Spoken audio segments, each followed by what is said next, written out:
Hello everyone, welcome back to my channel. दोस्तों, अगर आप ओमान कंट्री में जॉब करते हैं या आपका काम ओमान के लिए हुआ है और आप यहां आने के बाद ड्राइविंग लाइसेंस लेना चाहते हैं तो आपको क्या करना चाहिए, इस वीडियो में मैं आपको बताने वाला हूं स्टार्टिंग से लेकर एंड तक कि अगर आपको लाइसेंस चाहिए तो आपको कितना दिनों का ट्रेनिंग होता है, आपको कहाँ जाना पड़ेगा और कितने पैसे लगते हैं और क्या क्या टेस्ट रिक्वायर्ड है जो कि आपको पास करना पड़ेगा, तब जाके आपको यहाँ का लाइसेंस मिल जाता है। तो चलिए वीडियो को शुरू करते हैं। तो सबसे पहले आपको क्या करना पड़ेगा कि आपको एक ओमानी ट्रेनर को पकड़ना पड़ेगा। जो लोग ऑथोराइज्ड होते हैं आरओपी से, यानी कि वो आरओपी से उनके पास लाइसेंस होता है, वही सिर्फ आपको ट्रेनिंग दे सकते हैं। उनका व्हीकल का कलर भी अलग होता है, तो उसी में आपको ट्रेनिंग करना पड़ेगा। तो आप हर लोकेशन में आपको ये लोग मिलेंगे और आप उनसे कांटेक्ट करके, यानी आप जिस भी लोकेशन में रहते हैं पता कर लीजिए कि कौन सा अच्छा ट्रेनर है। तो आप जिस भी लोकेशन में रहते हैं वहाँ पे अच्छा कौन सा ट्रेनर है वो पता करके आप उसके पास चले जाइए। वो आपको लेकर के जाएंगे आरओपी में। आरओपी में जाने के बाद आपका एक छोटा सा टेस्ट होता है, जो कि बहुत ही छोटा सा टेस्ट है। वो बोर्ड पे बहुत सारे सिग्नल रहेंगे, वो रैंडमली आपसे पूछते हैं।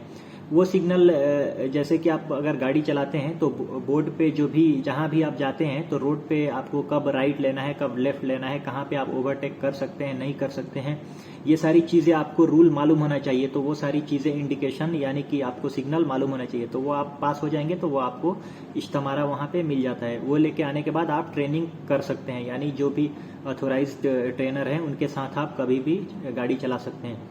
उसके बाद आप ट्रेनिंग स्टार्ट करते हैं और सबसे पहला जो आपका टेस्ट है वो है ड्रम, और दूसरा स्लोप, और तीसरा है रोड, यानी कि रोड पे आपको रूल के हिसाब से गाड़ी चलाना है। तो ये तीनों टेस्ट पास करने में, पहला तो आप इजीली पास हो जाएंगे। जो ड्रम और स्लोप है वो 2 से 3 दिन का ट्रेनिंग करने के बाद चौथा दिन आप जाएंगे और टेस्ट पास हो जाते हैं। लगभग सभी कोई पहला टाइम में ही पास हो जाते हैं।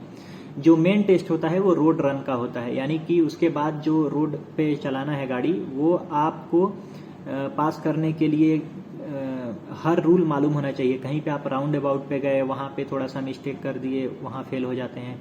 फिर आप कहीं राइट लेना है, थोड़ा सा गाड़ी में थोड़ा जर्किंग आ गया, या स्लो कर दिए, ज़्यादा स्लो कर दिए, या थोड़ा स्पीड में टर्न ले लिए, तो वहाँ भी फेल हो जाते हैं। या जो भी रोड है, अगर 60 स्पीड का रोड है, कोई रोड है 120, यानी कि 120 के ही स्पीड में आपको वहाँ पे चलाना है, तो वहाँ पे अगर स्लो स्पीड में चलाएंगे तो भी फेल हो जाएंगे। और 120 से ज़्यादा, यानी 5-10 कम ज़्यादा रहेगा तो मुश्किल नहीं है, लेकिन अगर ज़्यादा स्पीड बढ़ा देंगे तो उसके लिए भी आपको फेल कर दिया जाता है। उसके अलावा पार्किंग हो गया, यानी आपको बोला जाएगा ये नो पार्किंग में भी आपको पुलिस वाले आपके सीट के बगल में बैठे रहेंगे तो बोलेंगे नो पार्किंग में भी आप पार्क करो। तो अगर आप ध्यान नहीं रखेंगे तो आप उधर पार्क कर देंगे, फिर वहाँ आप फेल हो जाएंगे। तो ये जो रोड वाला जो टेस्ट है, ये लगभग 1 से 2 बार में कोई भी पास नहीं होता है। आपको कम से कम तीसरा या चौथा में जाकर के लाइसेंस मिलता है। तीसरा में पास होने के चांसेस होते हैं और चौथा में और ज़्यादा चांसेस होते हैं। अब ये तीसरा चौथा में भी बहुत सारे लोग जब नहीं होते हैं तो वो 5वां, 6ठा, 7वां, 8वां ऐसे भी जाना पड़ता है, क्योंकि जितना बार हम लोग फेल होते हैं उतना ज़्यादा हम लोग का हेजिटेशन और बढ़ जाता है, इसीलिए थोड़ा सा मुश्किल हो जाता है। तो इसीलिए अगर आप लाइसेंस लेना चाहते हैं तो किसी अच्छे ट्रेनर को पकड़िए और उससे कॉन्ट्रैक्ट कर लीजिए। कॉन्ट्रैक्ट करने के बाद आपका इजी हो जाएगा कि आप 5-6 बार भी फेल हो जाएंगे तो टेंशन नहीं है। और इसमें एक चीज़ और है कि अगर आप एक बार ये रोड वाला टेस्ट फेल होते हैं तो आपको दोबारा आप 10 दिन के बाद ही दूसरा टेस्ट दे सकते हैं। ये नहीं कि अगर आज आप टेस्ट फेल हो गए तो कल ही टेस्ट आप दे सकते हैं। अगर आप लाइट व्हीकल ऑटोमेटिक का ड्राइविंग लाइसेंस लेना चाहते हैं तो आपके टोटल जो खर्चे हैं 350 से 400 ओमानी रियाल लग जाते हैं, यानी कि 60 to 70,000 इंडियन मनी। और अगर आप लाइट व्हीकल और मैनुअल का ड्राइविंग लाइसेंस लेना चाहते हैं तो आपके जो टोटल खर्चे हैं 600 to 700 ओमानी रियाल लग जाते हैं, यानी कि 120 से 1,20,000 to 1.5 लाख, यानी 1.5 लाख तक आपके इंडियन रुपीज लग जाते हैं।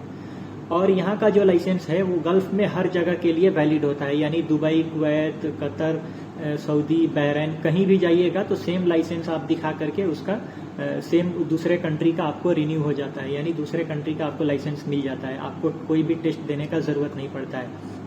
और यहाँ का जो लाइसेंस है वो पहले जो इशू होता है, यानी आप जो ड्राइविंग पास करते हैं तो आपको पहले जो लाइसेंस इशू होगा वो 1 साल के लिए वैलिड रहता है, उसके बाद 2-2 साल के लिए रिन्यू कराना पड़ता है। तो वो रिन्यू कराने के लिए आपको 20 रियाल लगते हैं, यानी आपका जब एक्सपायर हो जाता है तो फिर से आप जाते हैं रिन्यू कराने के लिए तो 20 रियाल ओमानी आपका लग जाता है।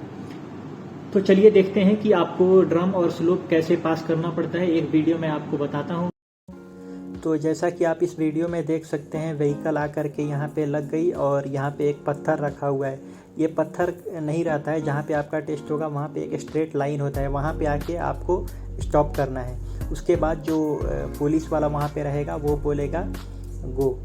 जब वो गो बोलेगा तो आपको आगे जाना है और उस टाइम में आपका गाड़ी रिवर्स नहीं होना चाहिए। देखिए अभी वो गो बोला, गाड़ी रिवर्स हो गया, यानी आप थोड़ा सा भी आप पीछे चले गए, यानी आप वहीं पे फेल हो गए। तो आपको बैलेंस में ऐसे स्टार्ट करके गाड़ी को आगे बढ़ाना है कि आपका जो गाड़ी है वो बिल्कुल भी यहाँ पे रुके ना, और ऐसे जैसे झटका हो गाड़ी में अभी जैसे झटका मार रही है ऐसा भी नहीं होना चाहिए।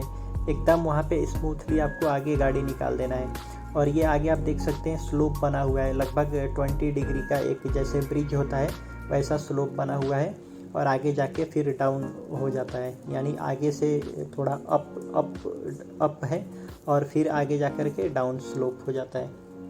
अभी जैसे ये आगे बढ़ाया ये पास हो गया, उससे पहले जो किया था गड़बड़ वो फेल हो गया था।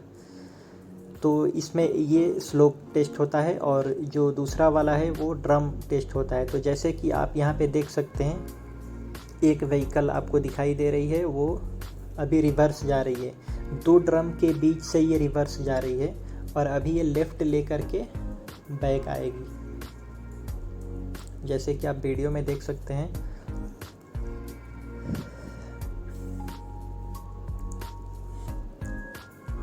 तो इस वीडियो में आप देख सकते हैं यहाँ पे 4 ड्रम लेफ़्ट में और 4 ड्रम राइट में आपको दिखाई देगा। अभी देखिए 4 ड्रम एक साइड में, दूसरी साइड में 4 ड्रम है। तो इसमें क्या करना पड़ता है, इसी चारों ड्रम के बीच से आपको आगे ले जा कर के लेफ़्ट लेना होता है या राइट लेना होता है। तो इसने क्या किया था, ये चारों ड्रम से पहले आगे निकल के लेफ़्ट लिया था, लेफ़्ट जाने के बाद 2 आगे ड्रम रखा होता है, दोनों ड्रम के बीच में जाना होता है, यानी दोनों ड्रम के बीच में जाने के बाद फिर आपको रिवर्स ले करके फिर बैक ला करके फिर सेम इसी चारों ड्रम जो अभी ये बाहर निकाल रहा है ऐसे निकालना होता है। तो अभी इसने ऐसा कर दिया और फिर ये क्या करेगा, ये चारों ड्रम से अभी फिर ये आगे जाएगा और ये ड्रम में टच नहीं होना चाहिए, और आगे जा कर के अभी फिर ये राइट लेगा और राइट जाने के बाद फिर से 2 ड्रम आगे रखा हुआ होता है कुछ डिस्टेंस पे, उस दोनों ड्रम के बीच में, यानी वहाँ पे जा कर के स्टॉप करेगा और फिर वो बैक लेकर के राइट लेके फिर सेम चारों ड्रम से ये निकाल देगा बाहर की तरफ। तो आप पास हो जाते हैं, यानी ड्रम में दोनों तरफ कहीं भी टच नहीं होना चाहिए। और आप एक बार जैसे ये रिवर्स होके आप आ रहे हैं तो अब आप गाड़ी को आगे नहीं बढ़ा सकते हैं, एक ही बार में आपको गाड़ी को निकाल देना है। हाँ, अगर आप कहीं पे स्टॉप करना चाहते हैं तो स्टॉप कर सकते हैं, लेकिन गाड़ी को अगर आप थोड़ा भी आगे बढ़ाएंगे तो वहीं पे आप फेल हो जाएंगे। ये गाड़ी को स्टॉप कर सकता है लेकिन आगे नहीं बढ़ाएगा। तो देखिए ये आपको ये टेक्निक वो लोग बताते हैं, जो टीचर होते हैं ये आपको टेक्निक पूरी बता देते हैं, कैसे आपको मिरर में देखना होता है, कितना एंगल पे लेके आना होता है, तो ये सारी चीज़ें ये लोग बता देते हैं। आपको 2 से ढाई महीने में लाइसेंस मिल जाता है अगर आप टाइम पे, यानी चौथा या 5वां टेस्ट निकाल लेते हैं तो। लेकिन अगर आप 6-7 ट्राई लेते हैं तो 3 महीना भी लग जाता है, 3.5 महीना भी लग जाता है। देखिए अब ये किधर भी टच नहीं हुआ और बाहर निकाल दिया, ये पास हो गया।